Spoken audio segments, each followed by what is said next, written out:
Alors Romain, on va partir première parce qu'on a vu que ce week-end, l'or a fortement progressé. Il y a pas mal de spéculations. Et puis à l'inverse, le pétrole qui baisse, 61 $ le Brent, niveau très bas.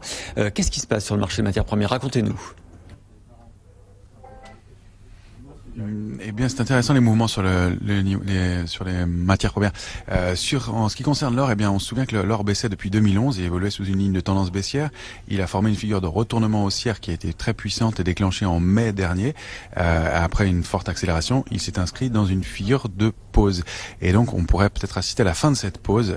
En tout cas, il y a des frémissements ce week-end, vous avez raison de le souligner, puisqu'il a progressé de plus de 10 $ l'once. Alors, on va regarder le niveau technique. Pour reprendre sa tendance haussière, il faudrait que l'or franchisse 1500 $ l'once pour aller chercher dans un premier temps, pourquoi pas 1555 $ l'once. Ce sont ses plus hauts annuels et ses plus hauts récents. Et puis, la figure de continuation haussière et le mouvement haussier dans lequel il se trouve donne des cibles bien plus hautes qui s'approchent des 1700 $ l'once. Donc des niveaux intéressants et des mouvements à surveiller sur l'or, qui est un actif qu'on travaille régulièrement en ce moment. Et puis le niveau d'alerte, on le mettra en revanche sous 1430 $ l'once. Du côté du pétrole et du Brent, effectivement, un gros blocage sur une résistance majeure à 63 $ sur le Brent et une accélération baissière assez puissante. Donc là, ça casse la tendance vraiment.